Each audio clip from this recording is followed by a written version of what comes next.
Jalan kembali ke Eden. Renungan dan doa pembuka.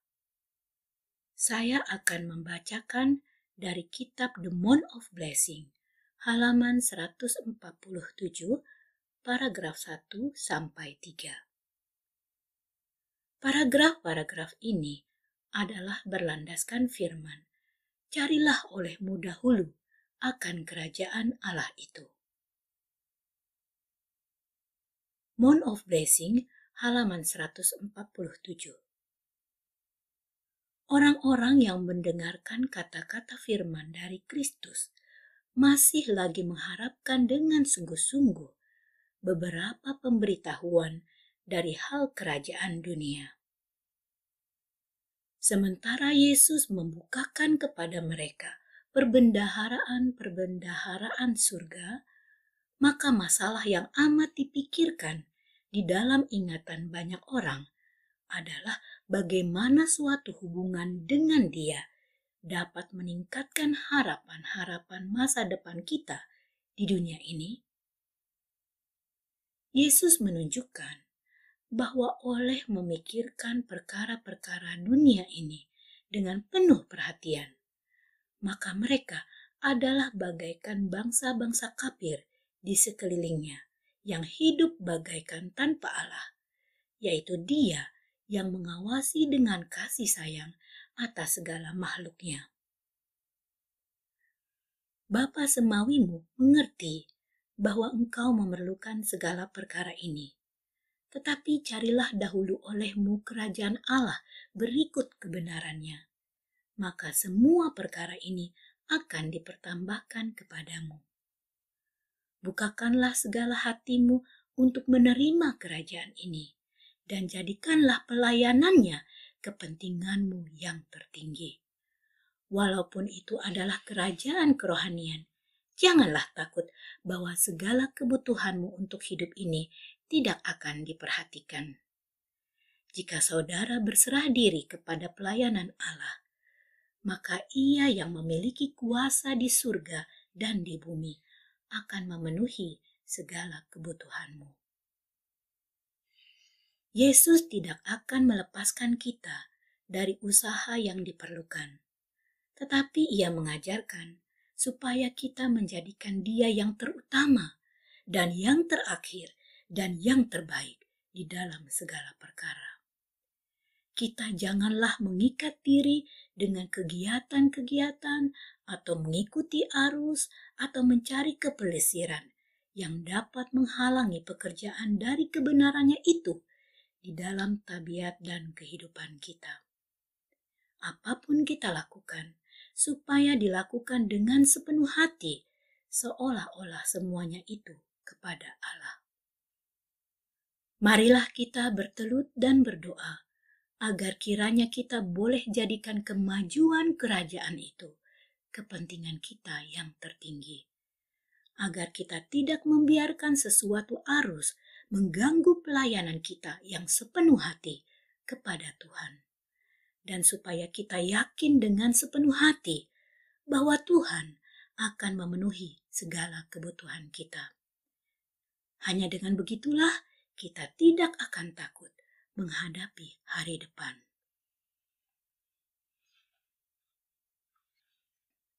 Jalan kembali ke Eden. Khotbah Victor T. Houteff, Pendeta Persekutuan Davidian, Masehi Advent, hari ke-7. Sabat, 3 Agustus 1946,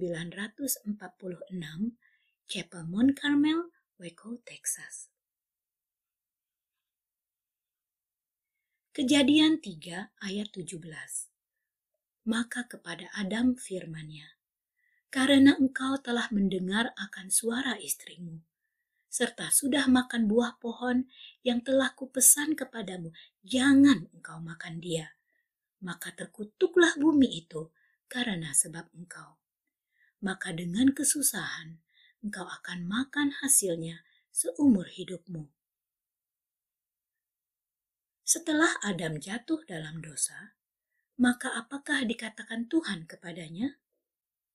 Oleh sebab engkau telah mendengar akan suara istrimu, telah melakukan apa yang tidak boleh kau lakukan, serta telah makan buah pohon yang sudah kupesankan kepadamu untuk tidak dimakan, maka karena alasan inilah terkutuklah bumi itu, bukan melawan kamu, melainkan demi kamu.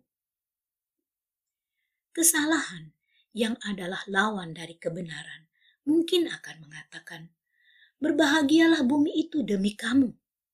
Dan sebagai gantinya mengatakan, dengan kesusahan engkau akan makan hasilnya seumur hidupmu. Kesalahan akan mengatakan, dengan sukacita engkau akan makan hasilnya seumur hidupmu. Dengan kata lain, sementara Allah mengucapkan suatu kutuk, maka setan dalam keadaan yang sama akan mengucapkan suatu berkat. Demikianlah halnya, bahwa dunia secara alamiah dikendalikan oleh suara setan, mengharapkan untuk hidup berbahagia seumur hidupnya, walaupun sedang terdapat berlimpah kesusahan di dalamnya. Kejadian 3 ayat 18. Maka bumi itu akan menumbuhkan bagimu duri dan onak, dan sayur-sayuran di ladang akan menjadi makananmu. Tentu saja setan akan mengatakan, bunga-bunga mawar dan kembang-kembang akan dihasilkan bagimu. Dan gantinya memerintahkan, engkau akan makan sayur-sayuran di ladang. Ia akan mengatakan, engkau akan makan apa saja yang kau jumpai di ladang. Begitulah, ia tidak akan mengatakan sedemikian itu seperti yang terdapat di dalam buku, melainkan ia akan mengatakannya sesuai dengan yang terdapat di dalam hati semua yang hidup. Maka mereka dengan sungguh-sungguh akan mematuhi suaranya. Kejadian 3 ayat 19. Maka dengan berkeringatmu kamu, engkau akan makan rezekimu sampai engkau kembali kepada tanah. Karena daripadanya engkau telah diambil. Bahwa abulah adamu, maka kepada abu pun engkau akan kembali. Setan akan mengatakan, dengan kesukaan engkau akan makan rezekimu, sampai kelak oleh proses evolusi, engkau akan menjadi seperti Allah.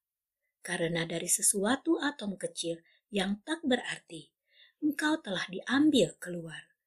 Dan kepada suatu Allah yang maha kuasa, engkau akan bertumbuh secara evolusi jika engkau terus berlanjut.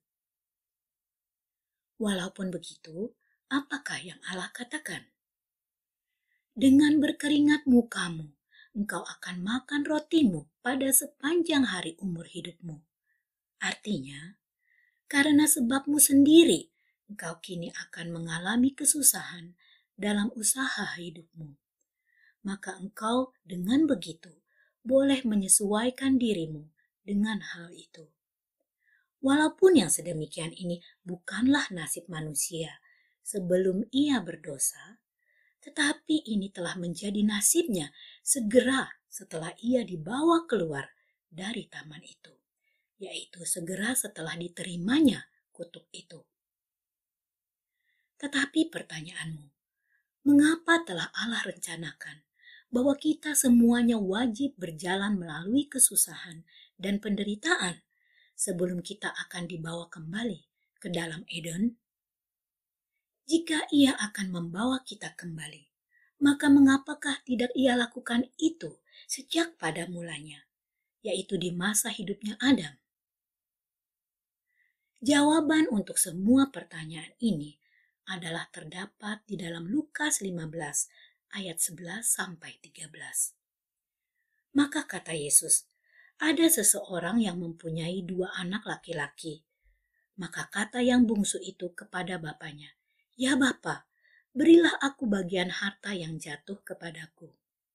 Maka dibagikannya harta kepada kedua-duanya. Tiada berapa lama kemudian daripada itu, maka anak yang bungsu itu pun mengumpulkan sekaliannya, lalu pergi ke negeri yang jauh, Lalu di sanalah diboroskannya segala hartanya itu dengan cara hidup yang tidak teratur. Ceritanya adalah bahwa terdapat dua anak laki-laki di dalam keluarga itu. Anak yang tertua memilih tinggal di rumah, tetapi yang muda memilih untuk pergi keluar. Dan saudara ketahui apa yang telah jadi kemudian, segera sesudah itu. Anak yang termuda itu telah menghabiskan semua harta miliknya dengan cara hidup yang tidak teratur. Saya yakin bahwa ayahnya cukup mengetahui sebelumnya bahwa anaknya itu telah pergi dan akan mengalami kesusahan. Ia mencintai dia dan ingin untuk menyelamatkannya dari kehinaan, kesusahan, dan cobaan hidup yang berat yang sedang akan ditujunya. Kenyataannya bahwa sekembalinya anak itu, ayahnya telah pergi menyambut dia semenjak dia masih jauh dari pintu. Lalu mempersiapkan suatu pesta baginya.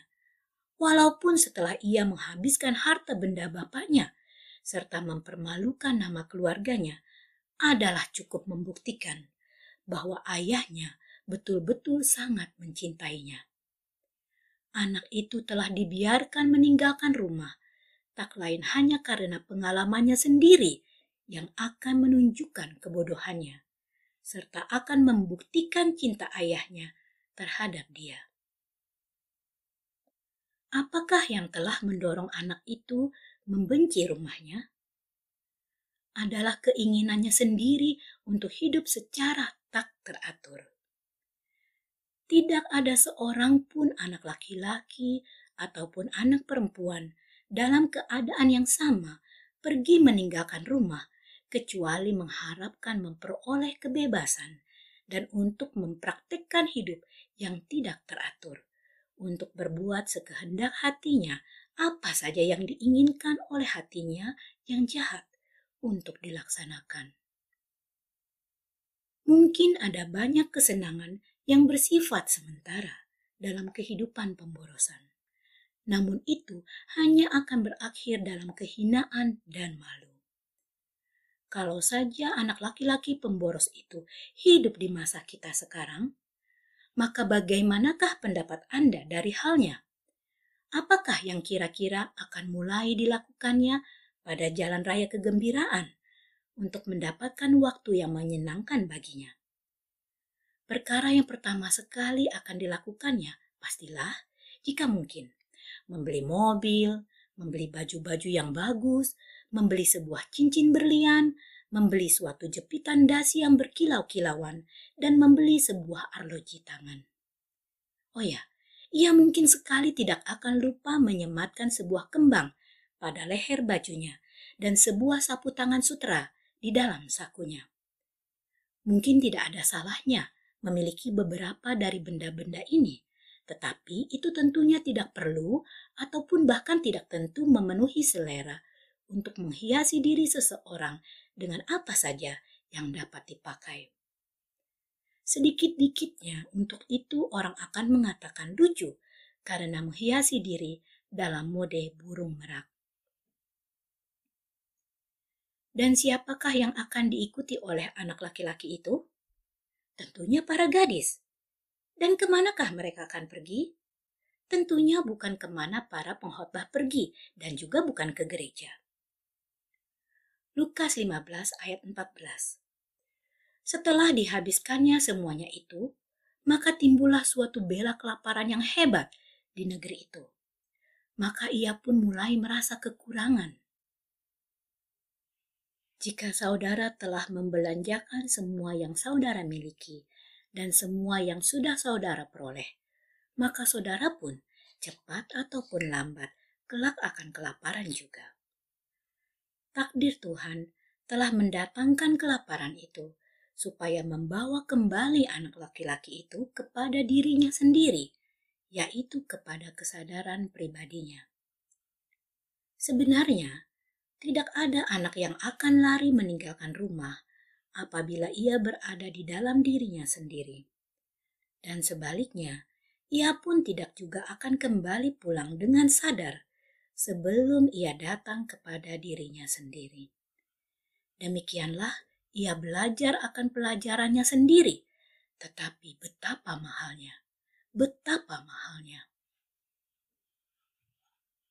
Lukas 15 ayat 15-16. Lalu pergilah ia dan menggabungkan dirinya kepada seseorang penduduk negeri itu. Maka orang itu menyuruh dia ke ladang-ladangnya untuk memelihara babi-babi. Maka inginlah ia untuk mengisi perutnya dengan ampas kulit yang dimakan babi-babi itu. Maka tak seorang pun memberikannya kepadanya. Benar, pemboros itu memperoleh pekerjaan. Tetapi itu pun tidak dapat mengenyangkan perutnya. Ia masih tetap kurang. Lukas 15 ayat 17-19. Maka apabila sadarlah ia, maka katanya, betapa banyak orang-orang upahan Bapakku memiliki roti yang cukup serta berlebih-lebihan. Tetapi aku di sini binasa dengan kelaparan. Aku hendak bangkit dan pergi kepada Bapakku. Maka aku akan mengatakan kepadanya, Bapa, aku telah mendurhaka melawan surga dan di hadapanmu. Maka aku tidak lagi patut untuk disebut anak olehmu. Jadikanlah aku salah satu dari hamba-hamba upahanmu itu. Ia pada akhirnya menyadari bahwa ia telah bermain-main dengan kebodohan. Maka demikian itulah ia mulai memikirkan di dalam dirinya bagaimana caranya ia kembali pulang sambil mengatakan, cobalah pikirkan berapa banyak hamba upahan yang berada di rumah Bapakku dan mereka semuanya berkelimpahan. Mengapakah harus aku binasa di sini dengan kelaparan? Tetapi apakah yang akan kukatakan apabila aku tiba di sana? Sambil sadar akan dirinya, maka ia merasa tentu bahwa ia harus mengatakan perkara yang benar, yaitu perkara yang akan membenarkan dia baik ke hadapan surga maupun kepada bumi.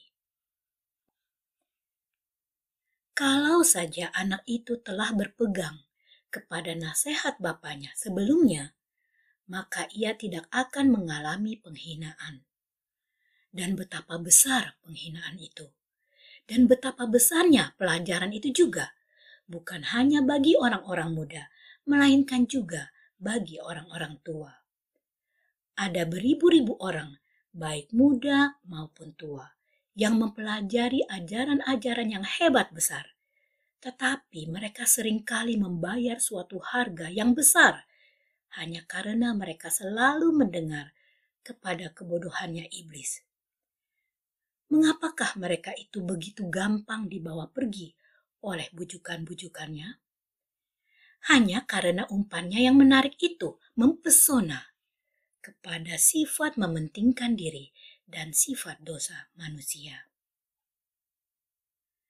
Kehinaan dari si pemboros itu sedang menunggui semua orang muda yang tidak mengambil manfaat dari nasihat orang-orang yang lebih tua dan semua orang tua yang tidak mengambil manfaat dari petunjuk-petunjuk Tuhan. Inilah salah satu dari hukum-hukum Allah yang tak seorang pun pernah dapat mengelaknya. Pengalaman dari si pemboros itu kini menjawab pertanyaan-pertanyaan. Mengapa Allah menyingkirkan Adam keluar dari taman itu? Oleh karena bagaimanapun Allah akan memaafkan juga dia pada sesuatu waktu, maka mengapakah tidak ia memaafkan dia segera setelah kejatuhannya, lalu membawa kembali dia ke Eden? Mengapakah tidak dapat semua umat manusia diselamatkan sedemikian tanpa melalui penderitaan dan kematian sebelum mereka kembali ke Eden? Kalau saja Allah telah memperbolehkan Adam dan Hawa untuk menetap di dalam taman itu sesudah mereka berdosa, lalu membiarkan mereka terus mencapai pohon kehidupan itu, maka olehnya ia sudah akan mempertahankan kekekalan kehidupan mereka yang berdosa itu di dalam keadaan dosa mereka. Betapa berbahaya keadaannya kalau saja orang-orang berdosa terus hidup kekal selama-lamanya. Dan kalau saja ia tetap memelihara mereka berikut semua keturunannya daripada mengalami kesengsaraan dan kematian, maka mereka tidak lagi dapat sampai menyadari akan apa artinya kehidupan yang berdosa itu. Tidak lagi dapat mereka mengerti apa arti dosa itu, seperti akan halnya si pemboros itu sebelum ia mengalami kerisauan, kebangkrutan, kerja keras, dan kemelaratan. Tetapi katamu, jika Tuhan tak dapat membawa Adam dan Hawa ke dalam taman itu, sebelum terlebih dulu mereka melewati kematian dan kebangkitan, maka mengapakah ia harus mengutuki bumi dan membiarkan mereka memperoleh rotinya dengan peluh mukanya? Dan mengapakah ia harus membiarkan mereka memakan rotinya dengan penuh kesusahan selama 6.000 tahun lamanya? Sebab semua orang yang pernah akan memasuki kerajaan itu, yaitu kembali ke dalam Eden, wajib terlebih dulu kembali kepada dirinya sendiri, seperti yang dilakukan oleh anak pemboros itu. Sebab semua orang harus dibuat insyaf bahwa apa saja yang di luar dari taman itu adalah tidak lebih daripada makanan-makanan babi saja. Sebab bekerja adalah penting, dan karena orang-orang berdosa pada hakikatnya tidak menyukai pekerjaan, maka duri dan onak telah diciptakan untuk memaksa mereka untuk pergi bekerja bagi hidupnya. Jika kita membiarkan rumput-rumput yang tidak layak itu di tanah, lalu kita menghabiskan waktu kita dengan berfoya-foya saja, maka semuanya itu akan menghancurkan panen kita, sehingga kita seperti halnya anak pemboros itu akan kelak mengalami kelaparan. Jadi, tidak bekerja, tidak makan. Allah yang maha mengetahui mana yang terbaik bagi kita telah membuatnya supaya kita memperoleh hidup kita dengan jalan yang sukar, supaya kita bekerja sepanjang hari dengan hanya sedikit saja istirahat. Orang-orang yang kembali kepada dirinya sendiri, maka bekerja bagi mereka adalah menyenangkan. Hanya orang bodoh yang tidak suka bekerja. Sebelum peralatan-peralatan mesin modern diciptakan, para petani tidak banyak diganggu oleh gangguan hama seperti halnya di waktu ini. Tetapi justru sebagaimana peralatan mesin makin meningkat dan makin disempurnakan, maka demikian pula meningkatnya hama. Lalu, untuk alasan apakah itu? Supaya tetap membuat kita bekerja, dan dengan demikian itu untuk mencegah kerugian. Pada waktu saya datang ke Amerika Serikat beberapa tahun lalu, saya melihat berbagai macam mesin, yaitu mesin-mesin yang dapat melaksanakan banyak pekerjaan dalam jangka waktu pendek saja. Tetapi bersama-sama dengan semua peralatan yang menyenangkan ini, apakah lagi yang saya lihat? Saya melihat duri dan onak berkembang 1000 kali berlipat ganda, bahkan hama dari berbagai jenis merusak panen.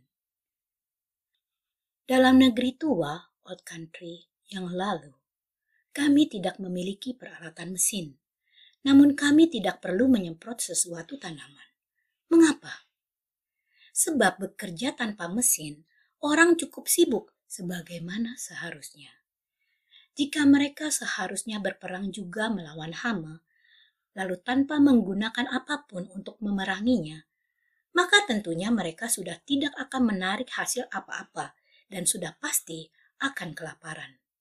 Jadi, tampaklah bahwa jika peralatan mesin membebaskan kita dari bekerja, maka Allah akan mengirimkan hama-hama itu untuk membawa kita kembali bekerja.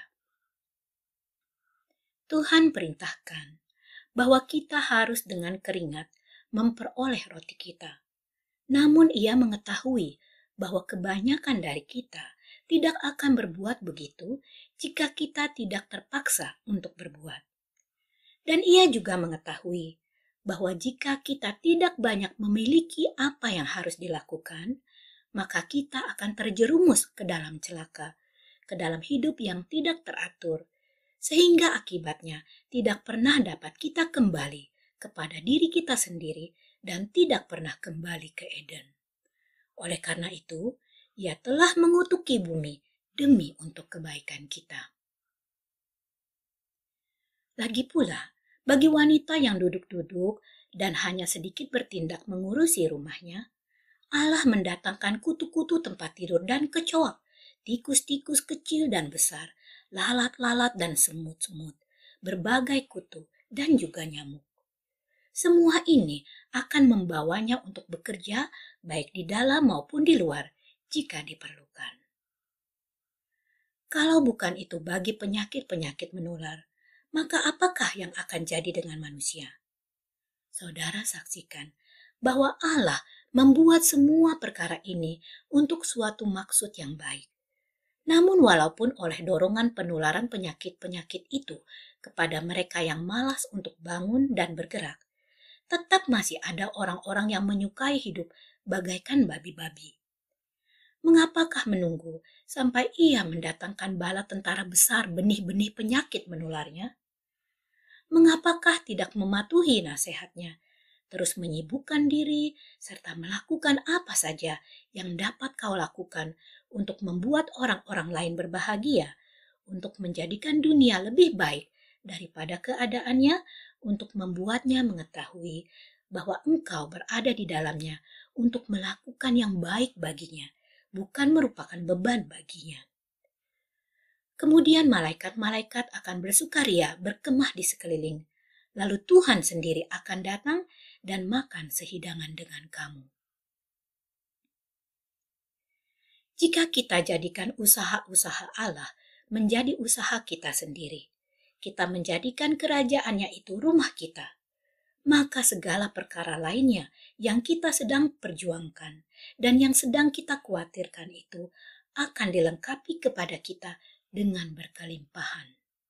Kemudian marilah kita tinggalkan bentuk Kristen lahiriah dan kekafiran batiniah, supaya kita menjadi orang-orang yang tidak memiliki tipu di dalam mulut dan yang memiliki daun kurma di dalam tangan.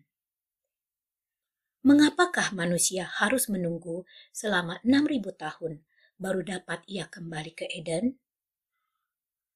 Diperlukan waktu selama itu adalah untuk memperoleh sejumlah besar yang cukup dari anak-anak pemboros yang bertobat, yaitu anak-anak pemboros yang telah kembali kepada dirinya sendiri, yang menyadari bahwa adalah lebih baik menjadi penjaga pintu di rumah bapaknya daripada terjerumus dalam berfoya-foya jauh dari rumahnya.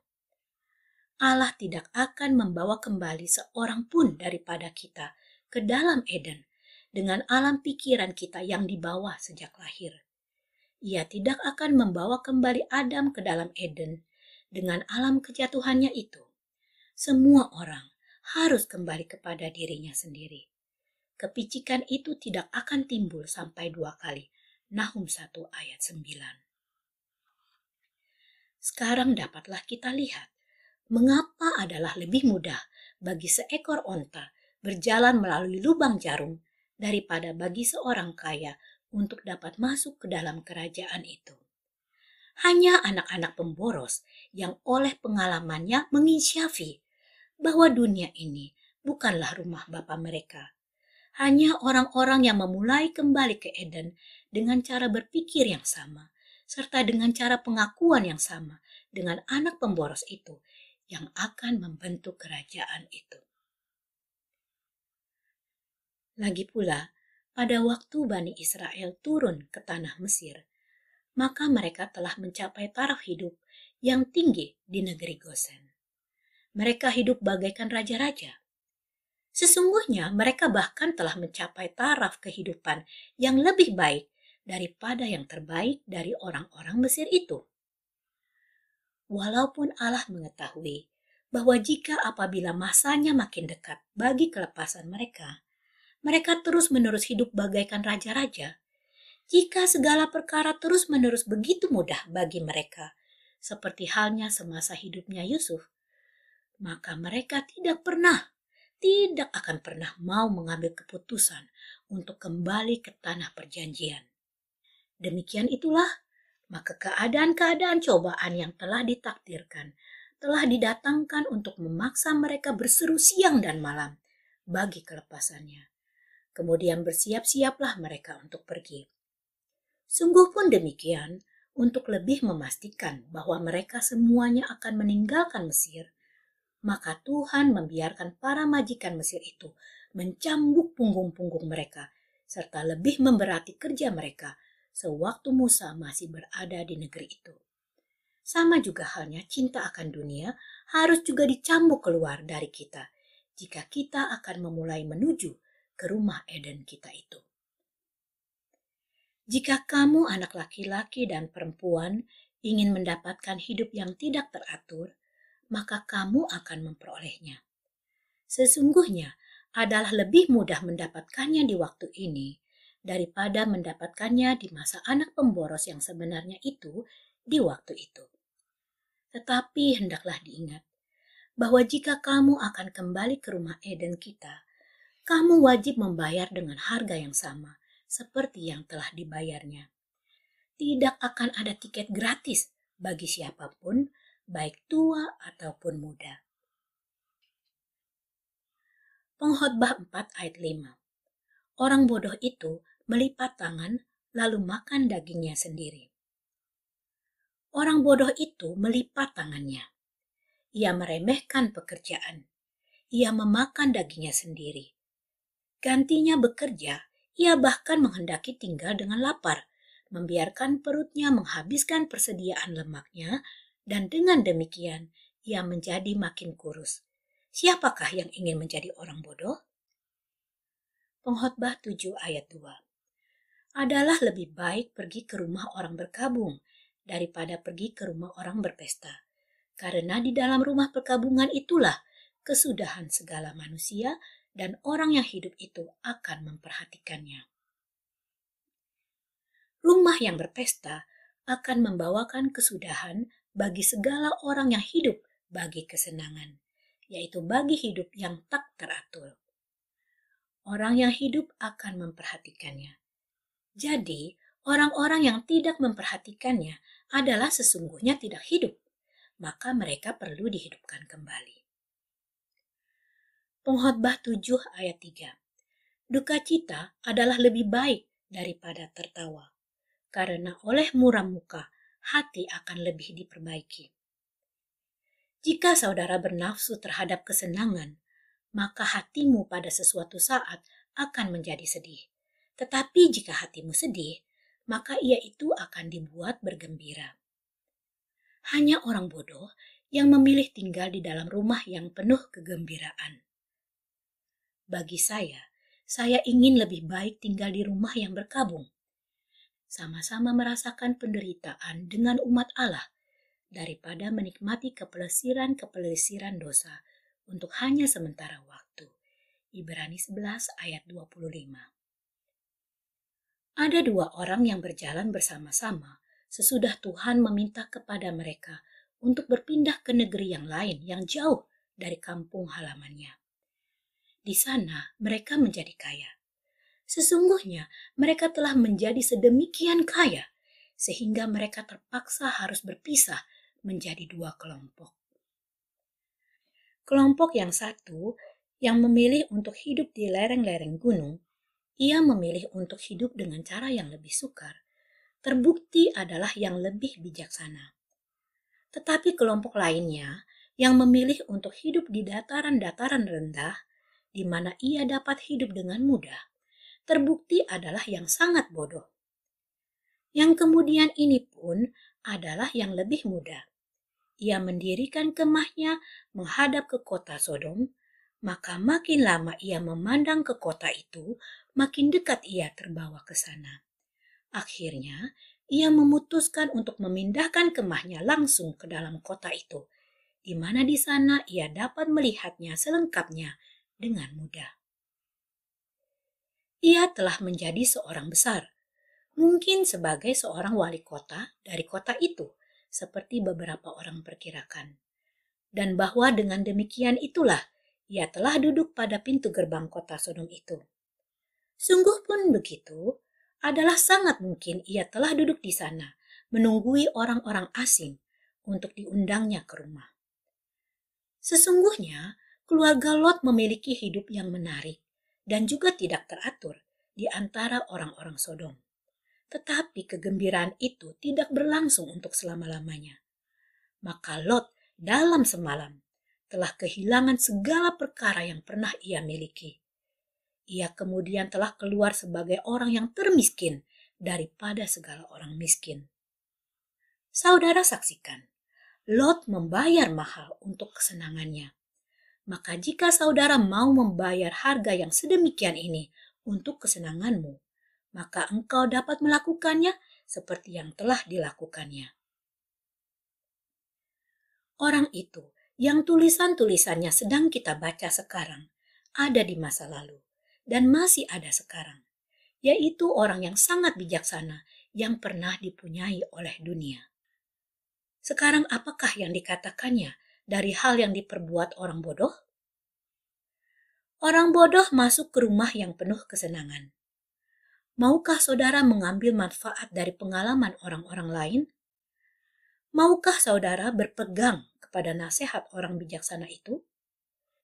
Jika saudara mau, maka kebijaksanaan akan tetap tinggal dengan saudara. Pengkhotbah 10 ayat 18. Oleh keterlaluan malas, rapuhlah bangunan itu. Dan oleh kelalaian tangan-tangan, robohlah rumah itu. Rumah orang malas itu rapuhlah. Rumahnya itu rusak bahkan sebelum ia berhasil menyelesaikannya, atau sebelum ia berhasil memperbaikinya. Ia terlambat dalam segala hal. Suatu kebiasaan buruk bagi seseorang untuk dapat masuk ke dalam. Apabila saudara berkendaraan keluar kota, sepanjang jalan saudara akan melihat bahwa rumah-rumah jelek yang hampir roboh dan yang tak terpelihara itu adalah rumah-rumah kepunyaan orang-orang yang dapat saudara saksikan berada di serambi-serambi depan sambil membuang-buang waktu di mana mereka seharusnya bekerja. Tetapi saudara akan sukar untuk dapat melihat seseorang duduk-duduk secara menganggur sekeliling rumah-rumah yang terawat dengan baik. Jikapun saudara dapat melihat orang, maka saudara akan melihat mereka sedang melakukan sesuatu. Apakah yang sedang Anda lakukan, saudara-saudari? Tahukah saudara jalan kembali ke Eden? Marilah kita kembali ke pengkhotbah. Pengkhotbah 3 ayat 17. Maka kataku dalam hati, bahwa Allah kelak akan mengadili orang benar dan orang yang tiada benar. Karena bagi setiap maksud dan bagi setiap pekerjaan, kelak ada masanya. Allah akan mengadili orang jahat dan orang benar. Sebab kelak ada suatu masa bagi setiap maksud dan setiap pekerjaan. Setiap orang akan memberikan pertanggungjawaban untuk waktunya sama seperti untuk segala perbuatannya. Pengkhotbah 8 ayat 6. Karena bagi setiap maksud ada masa dan hukum, maka oleh karena itu kesengsaraan manusia besarlah adanya di atasnya. Karena ada suatu masa bagi setiap maksud dan setiap pekerjaan, maka oleh karena itu akan ada suatu masa peradilan, baik bagi mereka yang di dalam sidang maupun bagi mereka yang di dunia. Dan oleh karena ada suatu masa dan suatu musim bagi setiap maksud, maka penderitaan manusia akan bertambah jika ia tidak memperhatikan hukum Allah. Ia harus melakukan setiap perkara pada waktunya, supaya penderitaan-penderitaannya tidak akan bertambah. Amsal 6 ayat 6. Pergilah belajar kepada semut, hai pemalas. Perhatikanlah segala kelakuannya dan jadilah bijaksana. Manusia sebagai pelajar, semut yang kecil itu sebagai guru. Betapa hinanya ucapan itu terhadap si pemalas. Amsal 6 ayat 7 dan 8. yang tiada memiliki penunjuk jalan ataupun penghulu ataupun pemerintah. Namun disediakannya juga makanannya dalam musim panas, serta mengumpulkan makanannya dalam musim menuai. Semut mengetahui apa yang patut dilakukan dan kapan harus dilakukan, lalu melaksanakannya. Ia tidak pernah lalai untuk bekerja bagi hidupnya, walaupun ia tidak mempunyai pemimpin. Kalau saja saudara turun masuk ke dalam rumahnya, maka saudara akan menjumpai persediaan-persediaan yang cukup melebihi kebutuhan satu musim. Ia mengetahui kapan musim menuai tiba, serta juga mengetahui bagaimana memanfaatkannya dengan sebaik-baiknya. Jika manusia gagal untuk berbuat seperti semut, jika ia gagal untuk mencatat waktu dan musim, maka kesengsaraannya akan pasti bertambah. Kalau saja nasihat ini datangnya dari manusia, maka kita mungkin barangkali tidak memerlukannya. Tetapi ia datang dari Allah, yaitu dari Dia yang memiliki pengawasan atas segala perkara. Ia mengetahui hidupmu semenjak dari masa engkau lahir sampai pada masa engkau mati. Ia mengetahui bentuk kehidupan yang bagaimana yang akan kau jalani. Engkau dapat membuat dirimu sendiri menjalani cara hidup anak pemboros itu, tetapi alangkah lebih baik jika tidak engkau melakukannya. Yang terbaik bagimu ialah berjalan menurut kehendak Bapa.